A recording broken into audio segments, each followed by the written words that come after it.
Mapagpalang araw mga kalakbay diwa.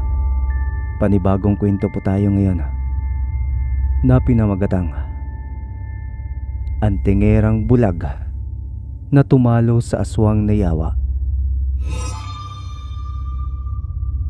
Pamilyar ba kayo sa uri ng aswang na tinatawag nilang yawa? Sa pulo kasi ng Mindanao, ang salitang yawa ay isang uri ng malutong na pagmumura kung saan ang katumbas nito sa Tagalog ay ang putang. Ngunit sa kwentong ito, hindi isang pagmumura ang salitang yawa, kundi isang uri ng mabangis na aswang. Marami kasing uri ng aswang ang nabubuhay at nagtatago lang sa liblib na lugar sa bansang ito. Ang iilan pa nga ay nasa urban na ninirahan o sa mga syudad. Ngunit ikinukubli lamang nila ang kanilang tunay na katauhan upang hindi sila tugisin ng mga tao. Isang antingerang bulag na dalaga na nagngangalang Carmen ang nakasagupa ng aswang na yawa. Naging banta ito sa buhay ng dalaga kasama ang kanyang lola na si Lola Marianing. Antingera si Carmen. Mahusay siyang gumamit ng mga anting-anting, lalo na ang buntot pagi. Kaya nagawang harapin ng dalaga ang ganitong uri ng aswang na nananalakay sa kanilang lugar pagsapit ng malalim na gabi. Ang ganitong uri ng aswang ay mayroong sobrang maitim na balat. Mahaba at matutulis ang kanilang kuko na isa sa mga ginagamit nila sa pambibiktima ng mga tao.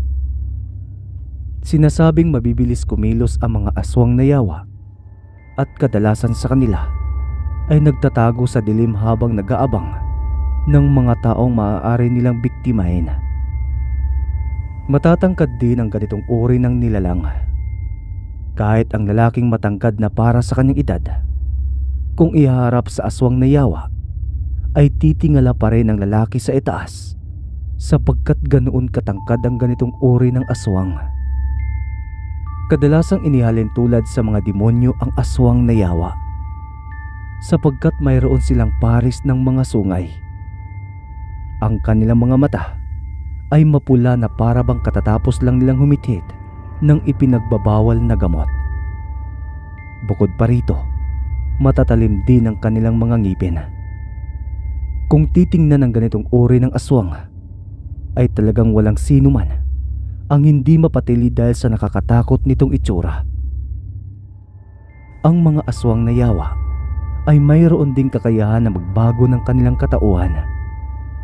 Maaari silang maging mabangis na hayop o di naman kaya ay mag-anyo bilang normal na tao upang linlangin ang kanyang potensyal na biktima. Mahusay rin silang manlinlang ng mga tao. Bukod pa rito, mayroong masangsang na amoy ang ganitong uri ng nilalang at sobrang bilis din nilang kumilos. Lahat ng bagay na ito tungkol sa aswang na yawa ay hindi nalingid sa kalaman ng dalagang bulag na antingera na si Carmen. Ikinuwento ito sa kanya ng kanyang lola na siyang nag-iisa niyang kasama sa buhay. Mayroon na kasing bagong pamilya ang ina at ama ni Carmen. Ayaw ng dalaga sa bagong asawa ng kanyang ina at ayaw niya rin sa bagong babae ng kanyang ama. Kaya mas pinili ni Carmen na tumira na lang kasama ang kanyang lola, lalo't nag-iisa na rin ang matanda sa kanyang bahay. Naninirahan sila sa isang baryo malayo sa syudad, kaya hindi na nakapagtataka kung mayroong kumakalat na aswang na yawa sa baryong iyon. Isang gabi, mag-isang nakaupo si Carmen sa labas ng kanilang bahay sa ilalim ng malaking puno ng mangga. Kahit na madilim na, ay hindi iyon problema sa dalaga, lalo na't bulag din naman siya. Tahimik lang nang nakaupo si Carmen habang hawak-hawak niya ang kanyang anting-anting na buntot pagi. Maingat na pinapakiramdaman ng dalaga ang buong paligid. Maya-maya pa, bigla siyang tinawag ng kanyang lola mula sa tapat ng pintuan. Carmen, iha, nariyan ka na naman sa labas. Ano na namang ginagawa mo riyan? Malalim na ang gabi kaya pumasok ka na rito. Mamaya na po, Lola. Nagpapahangin lang po ako. Naku, kang bata ka. Mag-aalas 11 na ng gabi. Nagpapahangin ka pa rin. Nagising na lang akong wala ka sa tabi ko. Tapos nariyan ka lang pala. Bumalik na po kayo sa silid niyo, Lola. Susunod rin po ako kaagad. Ay nako, hindi maaari. Baka may hinihintay ka na naman, kaya ka nagpapagabi riyan sa labas. Hindi sumagot si Carmen sa sinasabi ng kanyang lola. Tama naman kasi ang matanda dahil mayroong talagang hinihintay si Carmen. Ngunit hindi yon isang lalaking katagpo niya, kundi ang aswang na yawa mismo. Ilang gabi nang nagpapagabi si Carmen sa labas ng kanilang bahay, magmula nang marinig niya ang balitang kumakalat sa kanilang baryo patungkol sa pananalakay ng ganoong uri ng aswang. Higit sa 3 na kasi ang huling napabalitang na biktima ng aswang na yawa sa kanila. Kaya hindi na mapanatag pa si Carmen. Nais niyang makasagupa ang aswang na yon at magawa niyang labanan. Kaya gabi-gabi siyang naghihintay na salakayin siya ng naturang aswang para kalabanin ito. Malakas kasi ang loob ni Carmen dahil mahusay siyang makiramdam sa paligid. Iyon ang kakayahan niya bilang isang bulag. Saka hindi rin maihiwalay sa dalaga ang kanyang anting-anting. Makalipas ang ilang minuto, nakaramdam na ng kakaiba si Carmen. Bumilis ang pintig ng puso ng dalaga, lalo na nang makaamoy siya ng masangsang na bagay. Bagaman kinakabahan si Carmen, ay nananabik din siya sapagkat maaaring makaharap na niya ang aswang na yawa pagkatapos ng maraming gabi niyang paghihintay sa pagdating ng nilalang na yon. Carmen, iha, pumasok ka na rito bago pa ako magalit sa'yo. Lola, pakiusap po. Huwag mo na kayong mag-ingay dahil nararamdaman ko ng papalapit na ang mga aswang na hinihintay ko. Ano? Sinasabi ko na nga ba? Pasaway ka rin minsan, Carmen. Pilit na pinatatahimik ni Carmen si Lola Marianing, ngunit hindi tumitigil ang matanda sa pagbubunganga. Gusto na ngang lumabas ng bahay ni Lola Marianing para akayin na ang kanyang apo papasok ng bahay bago pa ito mapahamak. Kaya nga lang ay hindi maaaring lumabas ng bahay ang matanda kapag gabing-gabi na dahil sa lamig ng hangin sa labas. Mabilis kasing pasukin ng lamig ang mahinang katawan ng matanda at magdurusa siya sa sakit nito. Maya-maya pa, nagulantang na lang si Lola Marianing nang makitang mayroon ng sumalakay sa kanyang apo. Carmen! Iha! Lola, pumasok na kayo sa loob at ikandado ninyo ang pintuan. Natataranta na ang matanda, samantalang naalerto naman si Carmen sa pagsugod na iyon ng aswang na yawa sa kanya. Bagaman hindi makakita si Carmen, hindi ito naging hadlang para labanan niya ang naturang nilalang. Sobrang lakas kasi ng pandinig ni Carmen at mabilis niyang malaman kung saang banda naroroon ang kanyang kalaban.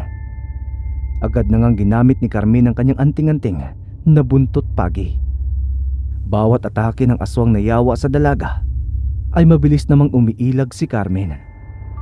Ngunit dahil sobrang bilis din ng nilalang na yon, ay hindi na naiwasang masugatan mula sa matatalim na kuko ng halimaw na nilalang. Layuan mo ang apo ko.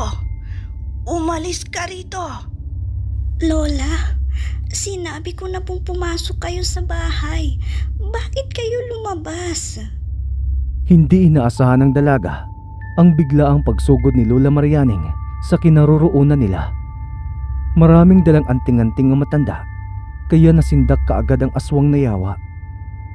Hindi naman kita hahayaang mapahamak, apo.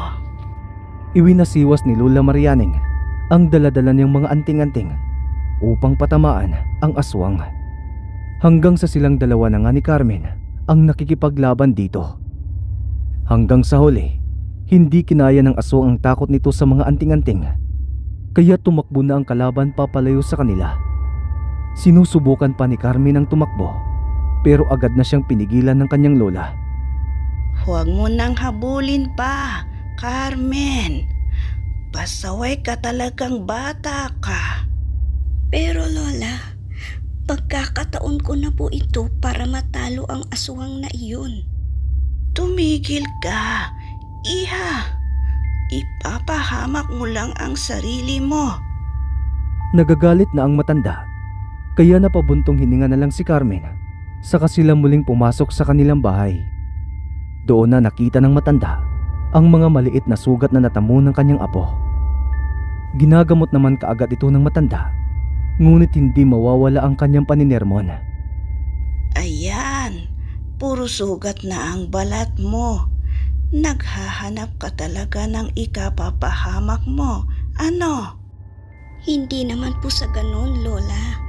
Gusto ko lang tapusin ang aswang na iyon para wala ng iba pang taong mapapahamak dito sa baryo natin. Diyos ko naman, apo. Sa kalagayan mong iyan na wala kang makita, duda akong kaya mong labanan ang aswang na yawa. Kung hindi ka siguro bulag, ay maniniwala pa ako. Kaya ko po, Lola. Magtiwala kayo sa akin. Saka isa pa po, kanina, habang nakikipaglaban ako sa aswang na iyon, may napansin ako sa kanyang boses. Boses baka mo? Ano naman iyon? Ayaw ko po sanang akusahan ang taong ito, lalo't alam kong malapit po kayo sa isa't isa. Ngunit hindi ko mapigilang magduda, Lola. Bakit ba, iha? Sino ba iyang tinutukoy mo? Si Aling Rhoda po. Ano? Sinasabi mo bang si Rhoda ang aswang na yawa na nakalaban natin kanina? Ganon na nga po. Kahit nag-iiba ng bahagya ang boses niya, napapansin ko pa rin iyon. Alam niyo naman po kung gaano katalas ang aking pandinig. Hindi makapaniwala si Lola Marianing sa sinasabi ng kanyang apo. Kaya hinamon ng matanda si Carmen na aabangan nila si Aling Rhoda sa bahay nito sa susunod na gabi. Ganoon na nga ang ginawa ng maglola sa sumunod na gabi pagkatapos ng pangyayaring iyon. 8:00 pa lang ng gabi ay pumanik na sila sa harapan ng bahay ni Aling Rhoda. Nagtago ang dalawa sa likuran ng malaking puno roon. Sa kanila hinihintay na lumabas ang babaeng pinagdududahan nilang aswang. Nagbubulungan lang sina Carmen at Lola Marianing upang hindi makalikha ng malakas na ingay.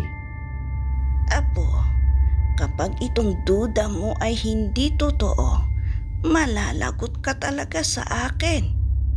Maghintay lang po tayo, Lola. Malakas talaga ang kutob kong si Aling Rhoda iyon.